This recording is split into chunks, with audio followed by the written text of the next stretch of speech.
To our latest live interview, and tonight we've got Marc Laithwaite. I'm looking forward to chatting to Marc, finding out a bit more about him. And we did have a couple of comments straight away, Marc, from people saying, and it says it mentions lots of sporting achievements, but nothing of foxes, unicorns, or his immense stature. So that was from Adrian Blackledge. Yeah, do you know what? And Adrian's one of the ones who always picks on me about my height. He ain't that tall himself. But it's a running joke. You know, when I stand up to give the briefing at the Lakeland 100 and people shout, "Stand up!" I'm already stood up, thanks. Yeah. Well, in the next few minutes, hopefully a few more will join us, and I'll introduce you properly. But I thought, just to start, Marc, maybe you could just tell us a little bit about what this time is like for you, you know, in this strange time where we're having to work from home and social distancing and all that's going on. So maybe just give us a little insight into your world at the moment, please. To be honest, for me personally, it's not a major drama. I'm quite enjoying the time we have, and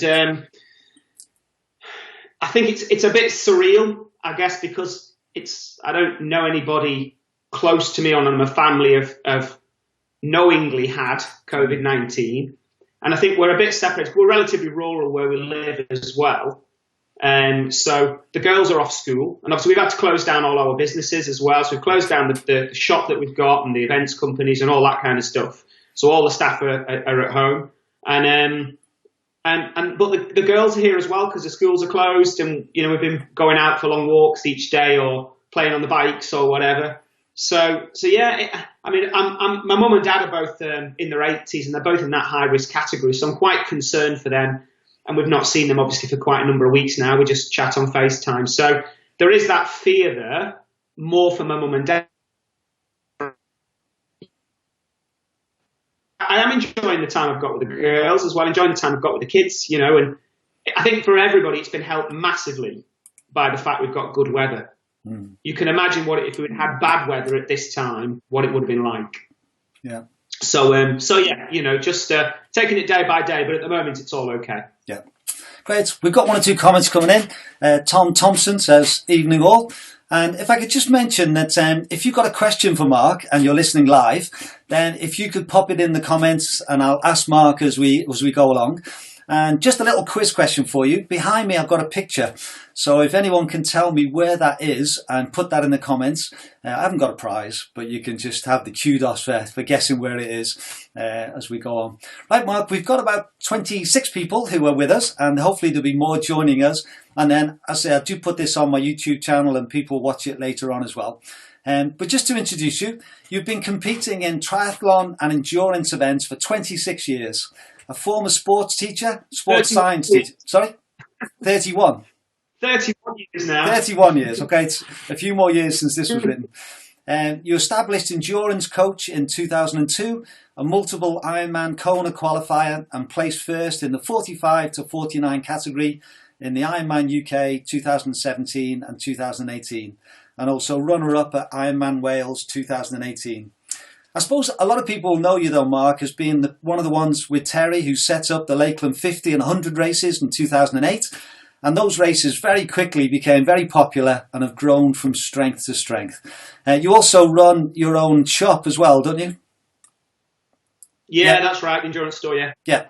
So maybe just as an introduction, I know it's probably difficult to sort of give a quick summary of your life, but just tell us just a little bit about some of the things that make you who you are, please.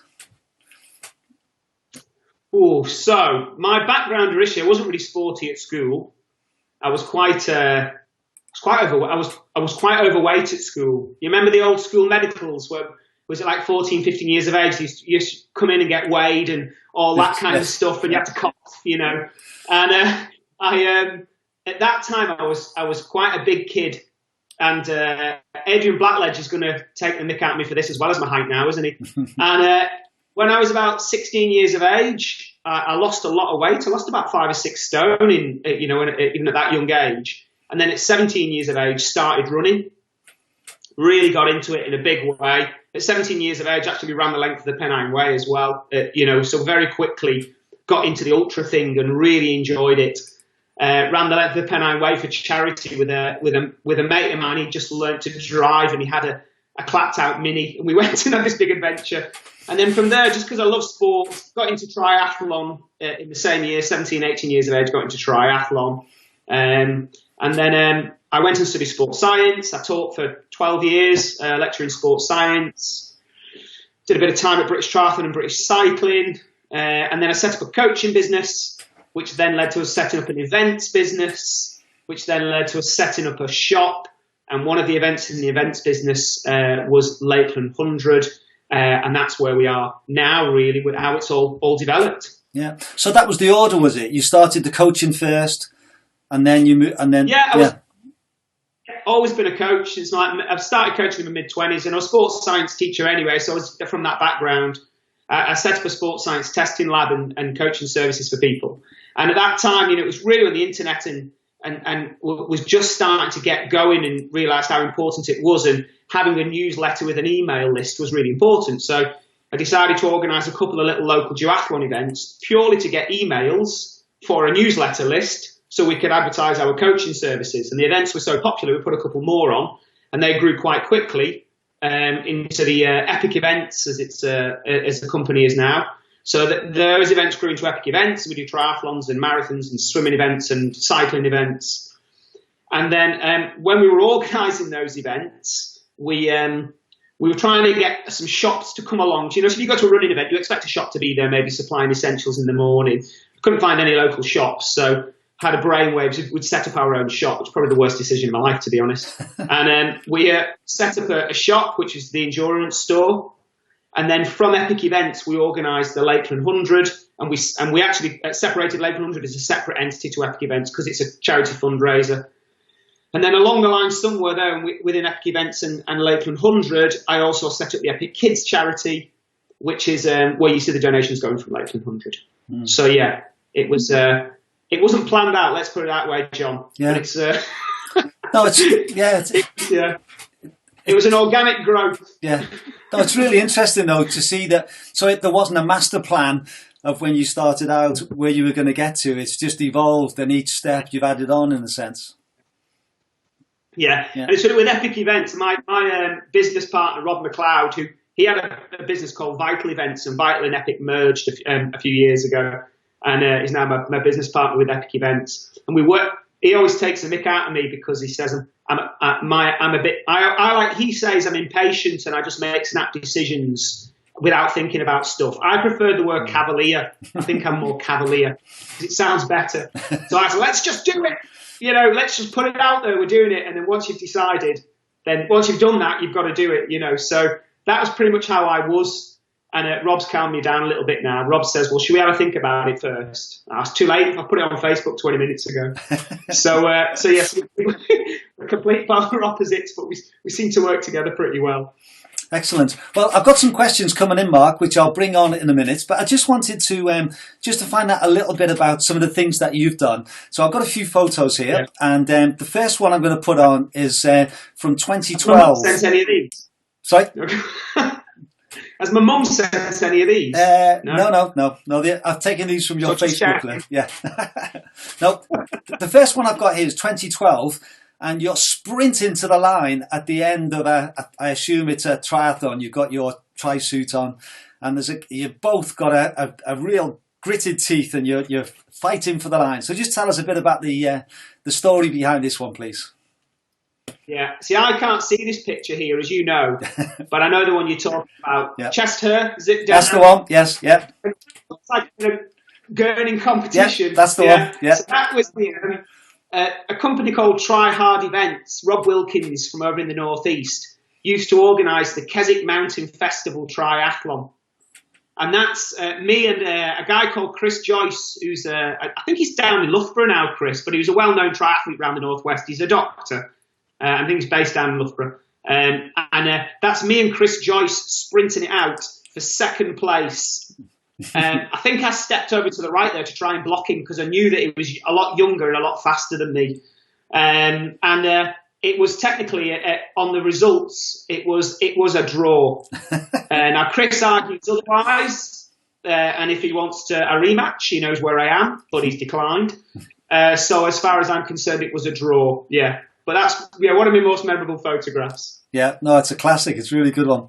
And then the next one I've got, I'll just take that one off, is at the end of the 2017 Bolton Ironman, where you're coming to the line. There's a lady just behind you, and again, I think this is one of your wins, age category wins, wasn't it? Yeah, she was a professional, that lady behind me. I'm just going to put that point out there. Yeah. But we in that race, that was the first time I'd won Bolton, and it was probably one of those days when everything just went to plan. And I knew that there was a couple of guys in the race who were considerably faster marathon runners than me, and were probably running close. And it's a relatively hilly marathon course. And I knew there was a couple of guys who were going to run close to 3 hours, which for me, it just wasn't feasible. So my only strategy was to try and swim and bike and get a 15-minute gap going onto the run. And then I thought I'd still have to run probably 3:20 at worst, and we'll just see what happens. But that was my only option. So I swam and biked, and I came off the bike with about a 15-minute lead on these two guys who I knew were faster runners than me. And and then on the marathon, it just went to plan. And I remember running 3:18, and the course is out and back. And the guy that was chasing me, every time we hit the turnaround, I was doing the calculations and the maths on the watch whether he was going to catch me on. Yeah. But then it was the first year that Bolton had introduced rolling starts in the swim. What that basically means is if I was on the front line in the swim, I wanted to get in first. If someone gets in a minute behind you, then technically, when they get to the finish, if they're less than a minute behind you, they beat you. Right. So it's like a chip timing in effect. It's chip to chip rather than gun to chip. So when they cross the mat, so this guy could have got in the water 2 minutes behind me and could actually have a 2-minute lead on me. And I can remember just burying myself, running into the finish and not really taking the time to enjoy the finishing shoot. And he started the marathon 15 minutes behind me, and I won by a minute. Wow! And I see him getting close the whole race, and my mates were screaming at me, and I was just doing everything I could. And I finished a minute ahead of him after I think it was like 9 hours 50 or something. The time was yeah. So, but I think one of the times when I really feel like I've been involved. Sometimes endurance challenges just feel like it's a solo time trial. And it's a challenge to get to the finish. So one I've done where I felt I was in a head-to-head race and just really enjoyed it. Yeah, it's great year. Yeah. Have they changed that rule now that everyone starts together? Because that seems really unfair. It used to be mass starts, get everybody in 3, 2, 1, go. But to allow for more people, and I think for the safety aspect, most of the Ironman races now go to rolling starts. So if you take 10 minutes to get in the water, your time doesn't start until you got in the water. So yeah, and it's tricky when you're racing in your age group. You could be racing someone and beat them to the line, but they might have got in the water a minute behind you, right? And on the results, they're ahead of you. So but you tend to find all the faster ones tend to be at the front anyway. But it's a rule they brought in for most of the Ironman races. Yeah. And then I've got a picture from the end of the Ironman 2018 with your dad sitting on a bench. So is that sat on the bench with Dad? Yeah. And that was 2018. So I won the category. I was first in category in 2017, and then went back and defended it in 2018. And it was a very, very different race where I'd struggled. I'd been up a bit ill the night before and struggled all the way around. But interestingly, again, how your mood swings and psychology of dealing with it. Of starting the run 20 I was in 4th or 5th place, 20 minutes behind the leader, and people were shouting to me, don't worry about the leader, he's 20 minutes ahead, you can't catch him. But the people ahead who are 2nd, 3rd and 4th, you can probably chase some of those down, so you could get on the podium. And just wasn't with it really, and just ploughed on and just kept running, trying to get my head straight. And then I caught a couple of guys in front of me, and as I caught the guys in front of me, the guy who was leading by 20 minutes had clearly just gone way too hard, collapsed and was lying at the side of the road. And then, so within a 20-minute period, I went from 4th to leading by 10 minutes. Mm. And it was a very, and psychologically, that it was just, fascinating shift from how's that just happened? But of course, that's what happens in ultra races, doesn't it? You know, it ain't over till the end, and anything can happen in those events. And then, just suddenly being 10 minutes in the lead, and a different ball game. Suddenly the legs felt good then. I suppose the difference between, say, an ultra race where you're running the whole time, whereas I would imagine with an Ironman, with the swim, the bike, and the run, you might have different strengths and weaknesses. As you were saying, with the guys that were chasing you, they were maybe slightly faster runners, so you had to make sure you get ahead. So there's more to think about, isn't there, and to plan for, I would imagine. Yeah, and it is, but I also just think it could just happen to anybody as well. And I think with Ironman, I think it's that kind of distance. And I'm obviously an ultras. I don't know what do you define as an ultra? Anything above 26 miles, but with certain distance races, you can race them. So they're long enough they're short enough that you can race them. But they're long enough that if you do properly race them, it's going to be really, really painful. So I think with an Ironman, if you go then beyond that, if you did a double Ironman, I wouldn't feel like I was racing it. I'd feel like I was just keeping going. You know, so I think if you look at like the Lakeland 50, for example, I know it's changed a lot with 50 and 100 mile events. Quite a few years ago, people did 100 mile events and it was can you finish? And now it's who can run it in the fastest time. So, you know, the ball game shifted completely and people are winning them 4 or 5 hours quicker than they were 10 years ago. But, you know, there are people turning up racing the Lakeland 50 who are 220-something marathon runners and they're attacking it and racing it. So there's an optimal distance where you probably go from I'm going to attack this and I can race it to you start going into that, right, I need to pace myself and survive this, and it's more about who's the cleverest person. You know, so I think Ironman's probably on that border where you can really drive yourself and have a proper if you trained hard enough. That was interesting. I interviewed Ian Keith last week. Do you know Ian as an Irish runner? And he does 24-hour races and multi-day races. And he talked about, in his mind, he has races up to 100k, which he basically he races those. And then the ones above that, the more endurance ultras. And he had quite a distinction between, that's what you're saying as well, that, you know, up to about sort of 100 miles or sort of 600 kilometres, you can really race them, can't you? Or the top guys can. Whereas after that, it does become more a case of survive, isn't it? And endurance. Yeah. And in the 100 milers, you know, people will probably set off and they'll set off at their own pace and know their own splits. And if a group of lead runners set off at quite a fast pace, then the more experienced 100 runners are not going to jump and go with them because they know it's a long, long way and a lot can happen. But I think when the race is over 40, 50 miles, you do still get that, almost like in a marathon race, that group mentality of going with the leaders because some guys are strong enough to still race those distances, aren't they? But I think once you start going beyond that 10, 11, 10 hour, 11 hours mark, it starts becoming more a bit of an attrition thing rather than a racing thing. Definitely. Okay, just before we get to the questions, I've just got one more picture, and that's you with your friend with your green moustaches. So just tell us a little bit about what this one was about, please. I think is that with Hassie, the blind fella? Yes, So in 2018, I did Ironman UK, and then I went to do Ironman Wales. And then after Ironman Wales, I went to Barcelona and guided a blind chap round an Ironman. When that's Hassie that you see in the picture. And also that year was the year that I was raising money. So I did the Ironman races with a green moustache. And I think when you posted a picture before this interview saying that you're going to interview me, you used one of the pictures where I had a green moustache. So I was fundraising for Jacob Willett, who is the little boy, Jacob, who we named Jacob's ladder after. So I was doing a fundraising that year as well for Jacob.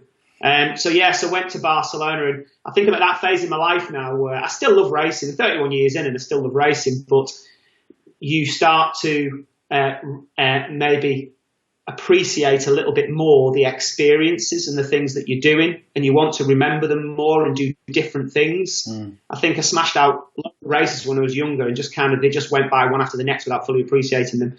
So the opportunity came up to go to Barcelona with Hassie and do an Ironman with Hassie. And we did the full Ironman sprint, and we were tethered at the waist. And then we rode a tandem, and then we ran the marathon tethered at the wrist. And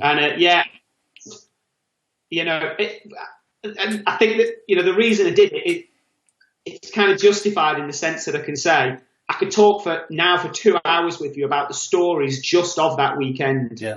you know, and the experience of just that weekend. Yeah. So possibly, probably that was the one race that year that didn't probably go well, but it was probably the one race I remember more than anything else. Yeah. So, you know, so really good times. It was brilliant. Yeah. Excellent. Well, let's get on to these questions then.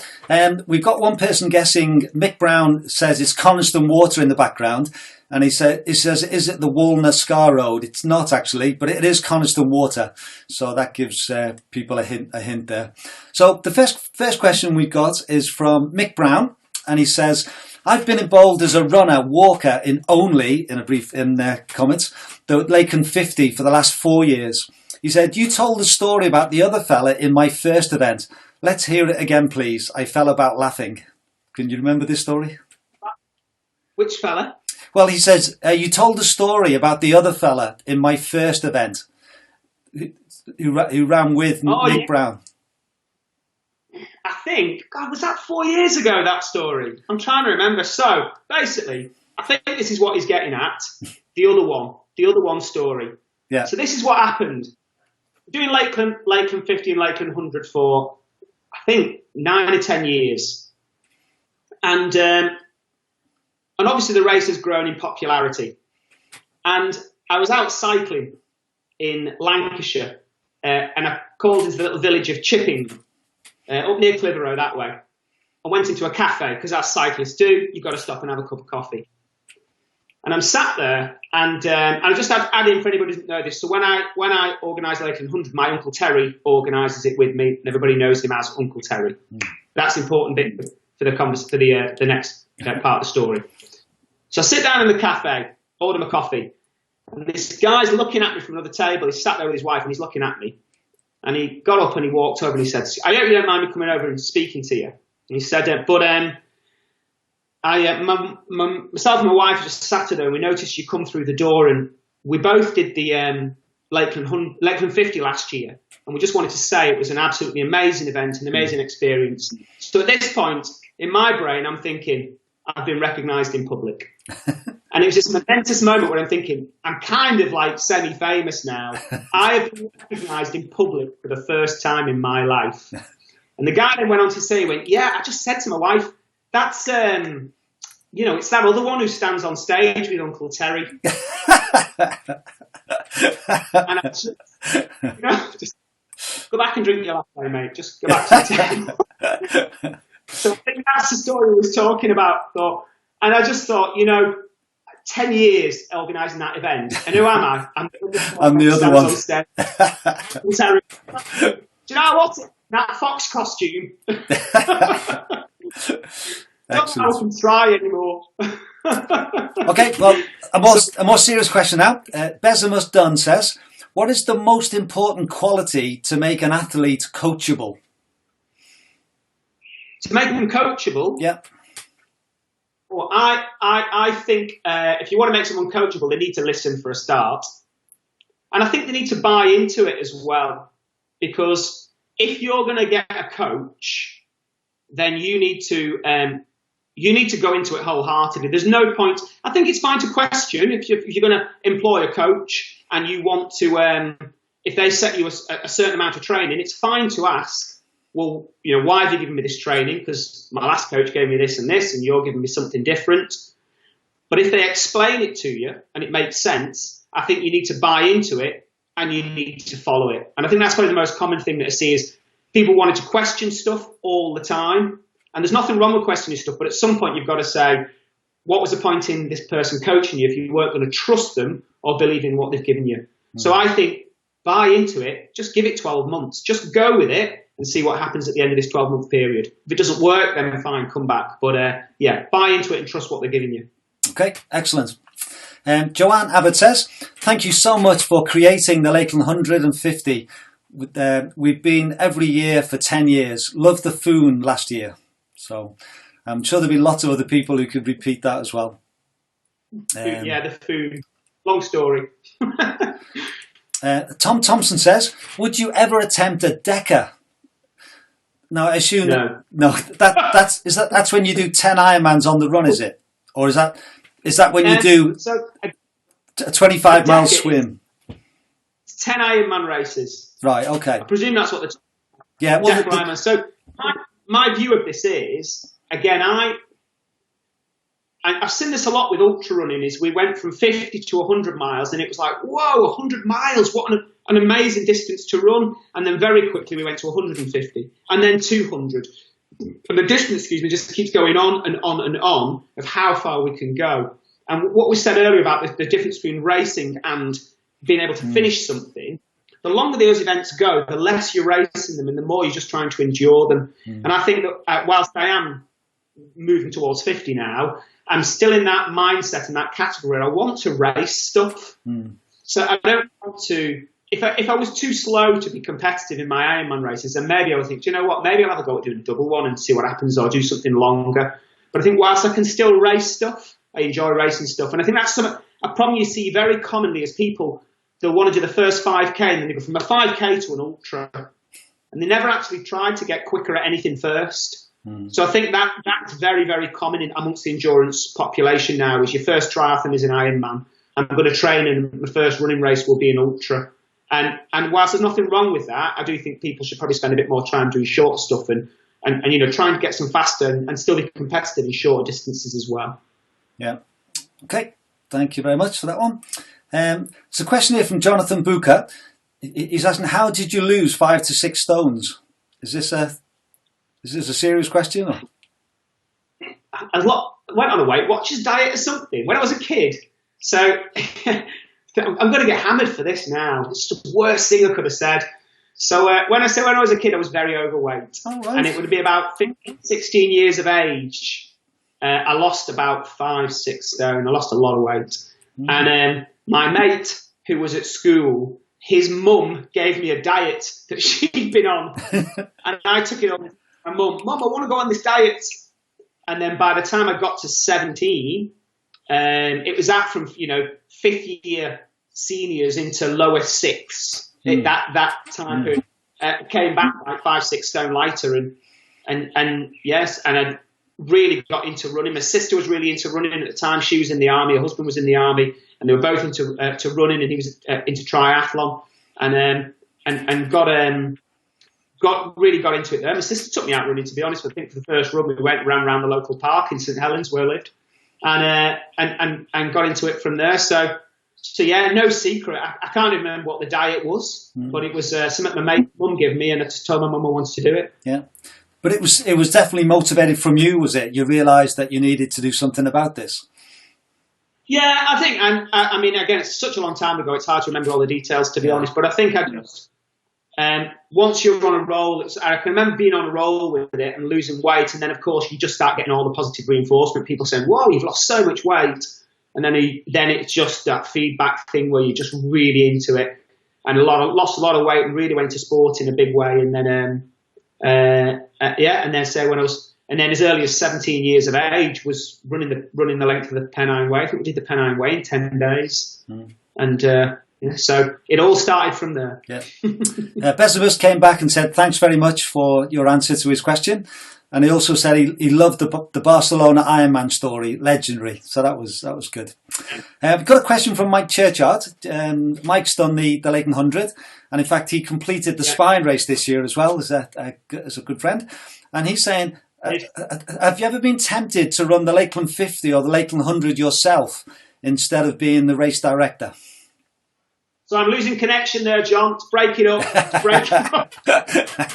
To be honest, the problem is, John, is that I am the linchpin. So if I was running, then it would all fall apart. The actual truth is they just roll me out for the briefing and the presentation. I keep in my head, yes, I should probably do it 1 year.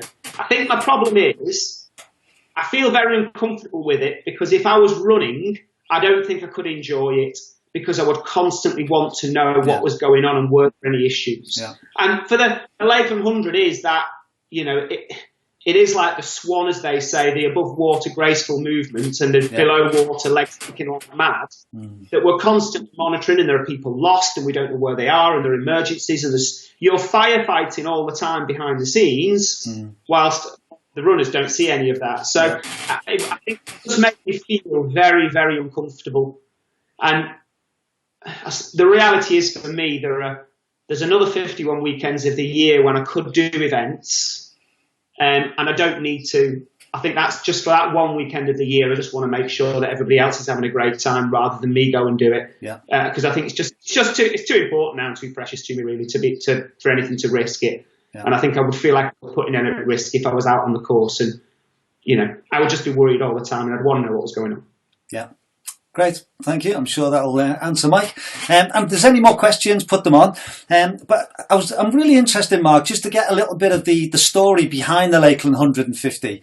I think a number of runners who might be watching this or involved in the race over the last 3 or 4 years have just seen it as a very successful event. So just tell us a little bit about how it started. That very first one, 2008, was it the first one you organised? Yeah, I'll take your word for that. Yeah, probably was, I guess, doing a quick count back. So how it came about is we just started organising events through Epic Events. And so a friend of mine who I was running with at the time, a guy called Dave Makin, who's quite a well-known fell runner because he's always helping with Bob Graham's and stuff like that. So lots of people know him. A running club called the Kynaston, who are based in Great Langdale, and I knew Dave. And Dave and another guy, Phil Hodgson, who's from Todd Harriers, they'd both been and done UTMB, and then Dave and Phil said, we should put something on in the lakes. We got the Harvey map, and they mapped out this route and said we should do this circular route.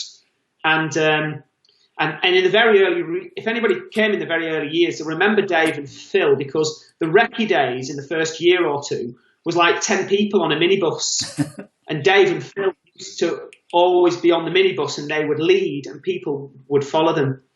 And they, to be honest, it was for selfish reasons, because they said, we want to run a 100-mile event. We don't organise it. We want to run a 100-mile event in the lake. You put it on so we can run it. And Phil actually ran it that first year. Phil did the 100, and Dave was injured and couldn't do it. And Dave always said he was going to come back and run the 100, and he never did. So I'm putting it out there now in case anybody knows Dave Makin. Tell him that's the challenge. He needs to come and do the 100 because he still hasn't done it. And him and Phil were the original course planners. So they started there in that first year. And then we had I think 50 or 60 people did it or something like that. The checkpoints were hysterical. Do you know what I mean? My dad would have been about 75 years of age, parked up at Blencathra car park with jam butties in the back of his Nissan Micra. It was that kind of house check.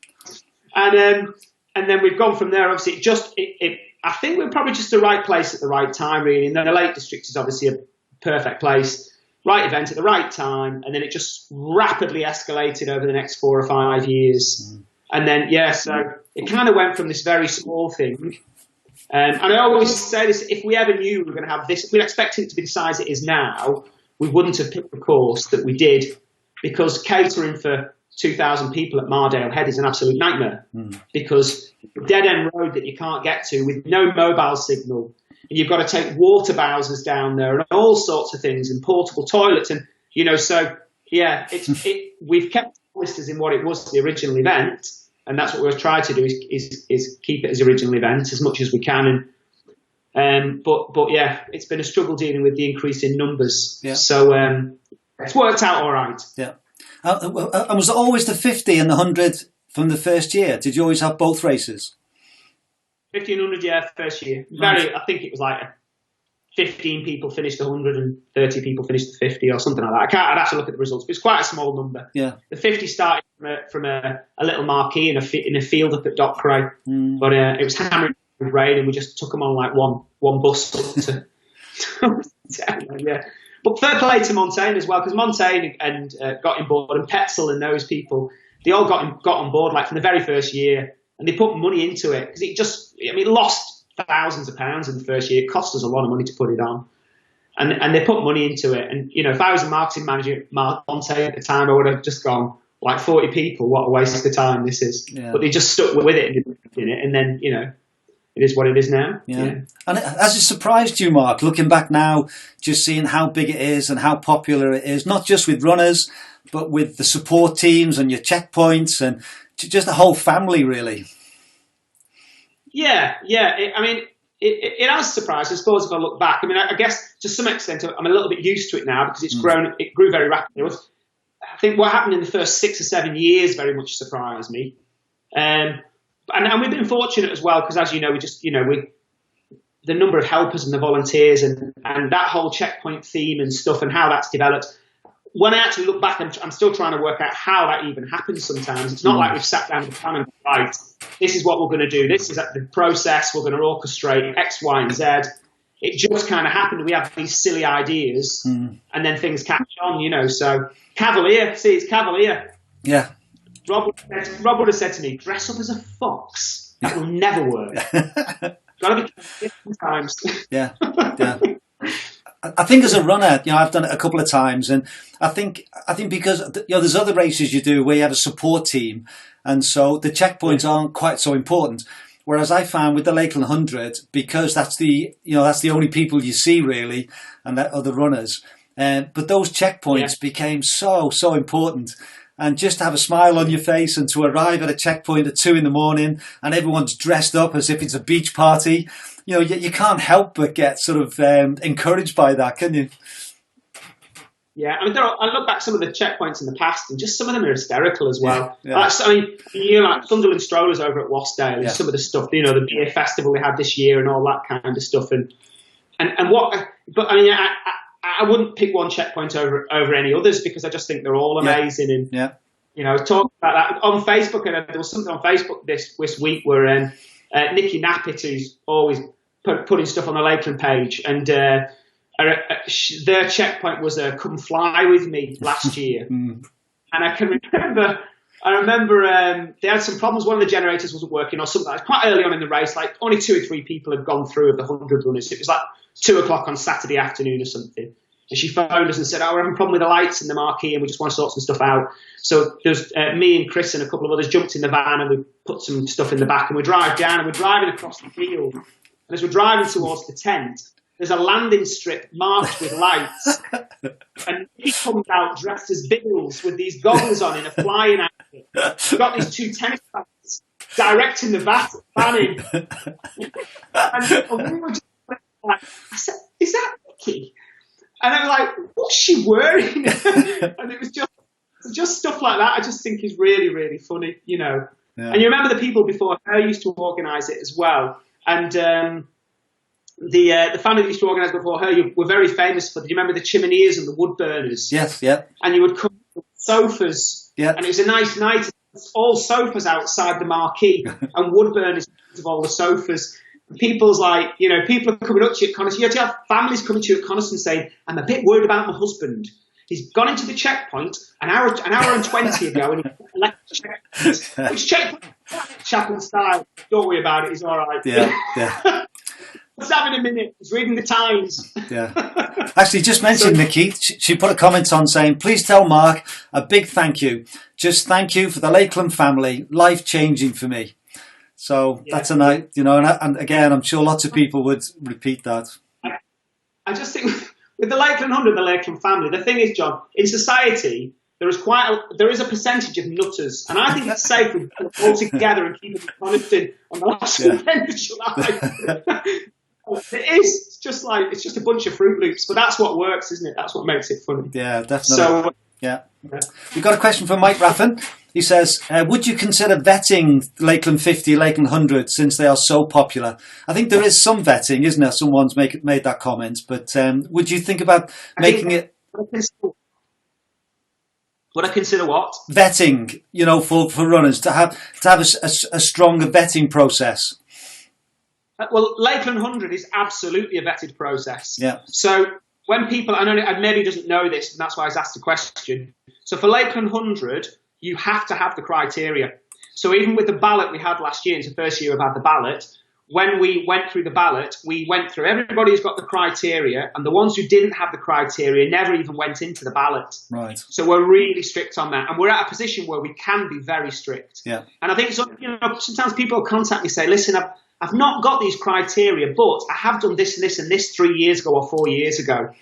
And my answer to them is, you know what, mate, I'm sure you're experienced enough to do it, and I'm not doubting you at all, but it's kind of not fair if last year someone came into the 50 or another event specifically because they wanted to qualify for the 100 this year, and they've gone and done that last year, I have to give those people priority. Yeah. So even though I think you can finish it, it's not fair to allow you to go into the ballot, because I said last year to other people, you have to have these criteria, and they spent last year getting those criteria. So we are very strict. Yeah. There are no entry criteria for the 50 because you can walk it in 24 hours. So we don't need entry criteria for the 50. And I wouldn't want it. I don't want to start making it really contrived and jump through hoops to do it. I want the 50 just to be accessible, because say most people can do it. And if you can run a marathon, you can walk around the 50. It's as simple as that. So yeah, I don't want to make people jump through hoops for the 50 at all. But for the 100, we are very strict. Yeah. Okay, thank you very much. Catherine Eaton says, the Lakeland 50-100 have been such a success and demand goes far beyond the number of entries available each year. Do you have any plans to start another race event? Another Lakeland 50? As in run 2 events, maybe? I assume so, yeah. No, I don't think so. I don't want to dilute it.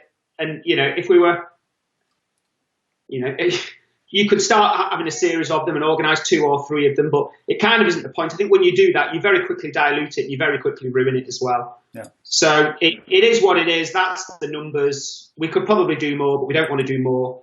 We'd only ever do what we can do without ruining what we like to believe that the event to some extent still has the same feel it did 10 years ago, just with more people. Yeah.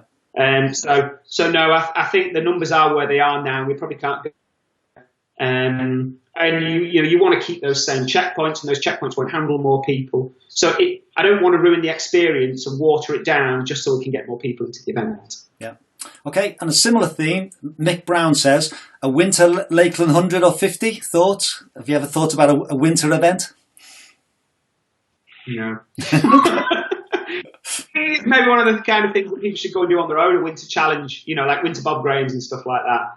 So by all means go and do it. But the reality is what I like about the weekend is the whole festival feel and the sun shining, and we've got the beer tent and all that kind of stuff. And I like that. The kids doing their Lakeland 1 in the sunshine. If we get I know what competitors are going, what sunshine, what you want about? But we have a couple of dodgy years, to be fair. And although last year it was sunny on a Friday, and we got the start out of the way for the 100, and we had the kids race. And everyone on Friday night just sat outside in the sunshine enjoying the music and stuff like that. And I thought, right, if it rains when they start running, I'm not so bothered about that. But I think to have an event in winter, what it becomes is for those hardcore ultra runners who want a challenge like the Spine, and that is not what Lakeland 100 is. Lakeland 100 is a massive fun weekend. Yeah. That's what we always wanted it to be. It's not about the elite. I'm not particularly, and I've been criticised in the past for not things like not attracting more elite or more European runners should do. And people say, top guys in Europe don't even know what the race is, and the top guys from Europe don't come and run it. I don't really care, to be honest. I care about the other 1,500, 2,000 people who come with their families and who I want them to have an enjoyable weekend. Yeah. So if the top ones want to come from Europe, they can come from Europe. But that's not what it is for me. Yeah. There's other races that cater for that, and that's not Lakeland 100. Yeah. No, I agree. That's great. Thank you very much. Karen and Dove, this is a more personal question. Do you ever lose your mojo? If so, what do you do to get back on track? For running? Yeah, for yourself. Like as an organiser, or just means? No, I think for you personally, your own running and cycling and swimming. Yeah, I do. I think you can get quite stale sometimes, and I think you'll see this with Lakeland 50 and Lakeland 100. So I firmly believe that Lakeland 50, I hope it carries on for a long, long time, but everything has its day, and Lakeland 50 and Lakeland 100 will have its day, and then something else will come along, and everyone will move off. And that's just what happens. That's history. That's what happens. You move to something else, and something else becomes fashionable. But and I think what I see is people running it year after year after year. And I should do it next year. I've done it the last 5 years in a row. If they're still passionate about doing it, then by all means come and do it. But don't do it every single year until you get to the point where you don't enjoy it anymore. And I think I see that at Lakeland 100, and I think that's key with everything. If you're doing the same things year in, year out, there will be a point where that thing that was the most amazing thing you've ever done becomes quite mundane. So every now and again, I'll step away from it and go, do you know what? I want to do something different. I'll guide a blind chap round an Ironman. Or I'll pick some races around the UK, which I've never done before. And my whole season will be made up of races which I've never done before. So do different challenges and different events and mix up your training. And, I I think for me, I'd exercise also training and become way over technicalized. I'm not a gadget person, so I don't need to measure my TSS score and my power output and all this heart rate variability. My favourite training session is just packing some sandwiches in a flask in a rucksack and just getting on my mountain bike and just going exploring. And I think that, you know, you can change a love of exercise into a training chore. Yeah. And I think you've got to be careful with that sometimes. So yeah, I just think just go back to enjoying it. You know, switch off the gadgets. It's not training, it's exercise. Go and explore, do different things, and you know that's for me. That's a 31 years on, and I'm still going, John. Yeah, so that's it. Definitely. Catherine Eaton says, "Do you have a coach?" Do I have a coach? No. Well, I coach people myself, so I like to think I know enough about it. Yeah. But I think that's quite dangerous. That because it's like being a doctor and saying that you can treat yourself. You're probably better having someone else looking in at you, aren't you? Really? So you've got a neutral opinion. Yeah. So, but I do think I probably shouldn't have coached myself 10 years ago, but I think I've probably reached a point now where I understand things a lot better and have been through. I've got a lot of experiences, and yeah, I'm probably a different person to what I was 10 years ago. A lot less psychotic about it, you know. So I do coach myself, but I enjoy coaching more than coach myself. Yeah. We just got an observation from Tony Allen. He said, "Have you considered clear directions around Ambleside Park?" He said, "It's a nightmare in the dark between swings and seesaws." Has he still got 4? Has he got 4G? Is he picking up signal Ambleside Park? Is he still there? I wasn't sure. Yeah. You know, the thing is, like, some stories from the Lakeland 100 will last forever. And some people want certain stories to go away. And I think it's my job to make sure they never do. Like the time, Tony Allen came out, checkpoint at Ambleside, and you'll know it very well, John. You know that little park, the little public park that swings in the roundabout in? Yeah. You know what I mean? As soon as you come out the checkpoint, just on the left. Yeah. And you'll know it because it's about 200 metres long. There's a footpath that goes from one side to the other. Tarmac footpath. You know what I'm talking about, John? Yeah. But you can't.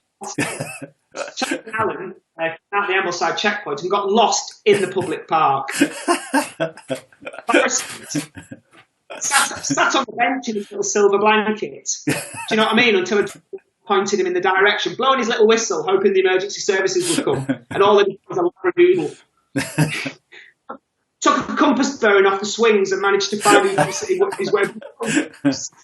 So, yeah, but I don't think we should bring it up, John, to be honest, because I think that's probably best if it's... I think Tony wants people to forget it, so we should probably not bring it up. Excellent. Tom Thompson, Lakeland 100 cancelled this year, right decision. But he says, how would you recommend we keep training ticking over without losing fitness or burning out? A tricky balance. And I think that is a challenge for people, isn't it? If your event was supposed to be 5 months away, and now it's a year and 4 months. So what advice would you have to runners who are wanting to, or are going to run next year and to sort of keep their training going? So if we're taking the example of someone who was going to do the Lakeland 100 this year, and everything they were going to do this year is probably going to be cancelled, and they're looking at doing the Lakeland 100 next year, so we're over a year away. If we take that as an example, then what I would say is you probably need to take a complete step back. So what a good coach will generally do is periodise your training plan. And people will know what periodisation is. They'll have heard terms like winter is when you do your base, and then there's build phases and peak phases. So it's from now to next July. If that was your next big target, it was like 100 next year, you are way too far away to be building up for it. So they need to take a complete step back. So go and work on that for, those base things like go and do strength and conditioning in the gym, do something different. Good for mojo question earlier on. Go and do something completely different that you wouldn't do. Because generally, the things that you don't like doing or don't want to do are probably the things you need to do. That's what you tend to find, isn't it? And that's why we swerve them, because we don't enjoy them, the things that we're not very good at. So go back to basics, run shorter distances quicker or whatever it may be, work on your 5K time, strength and conditioning work. But I would say just come off the whole build up towards Lakeland 100 because it's way, way too early. And you shouldn't be thinking, if you're running Lakeland 100, you really shouldn't be thinking about it towards the end of the year. And then too early next year, starting to build up to July. So, yeah, I think they need to switch off the whole idea, really. Yeah. Unless they've got something in October, which they think is not going to be cancelled, and they're still working towards that. But you can't be thinking about Lakeland 100 next July. You can't be thinking about it now and training towards it. Yeah. So just chill out, you know. And I think people think that training works just in a linear direction. So if I start training now, I'll get better and better and better and better and better. And what actually happens is, and people will know this, is it gets better and better, and you plateau for a while, and then you go off the boil. And then people go, I'm still doing the same training I was doing last month. Why am I running so much poorer than I was last? What was I doing different last month? Get the training diary out, look at it, and, you know, try and analyse it. You can't sustain performance. It isn't a linear path. It's a peak, a plateau, and a dip. And then you need to stop and go back to the start. And you build, peak, plateau, stop, and go back to the start. And we are way too far off next July to start any of that build, because you'll be peaking about 12 to 16 weeks' time for absolutely nothing. Yeah, yeah. No, that's really helpful advice. Thank you. I'm sure lots of people will appreciate that. Question from Andy Cole. You know Andy well. He's done your Lakeland 100 a number of times, good friend. Does Mark see the 50-100 developing further in any way? Or are you completely happy and will keep everything the same going into the future? No plans. Just keep it the same. I mean, I think with the Lakeland 50 and the 100, what I've always tried to do is, I think it's hard as an event organizer if you've got the same event and it's on every year, unless you've got a complete new a new influx of people every year, then what stops the event becoming the same? So with certain events which run, and it's the same event every year, you will have constant returners, but you have a lot of new people coming in. So they don't get bored because it's just different people. And it's very hard to, how do you keep an event interesting when you've got the same event from the same place on the same route every year? So what I've always tried to do with Lakeland 100 is, whilst I'm very proud of the event, is not really, and I hope this comes across, but my thought process was always, don't make it about the event, make it about the people running.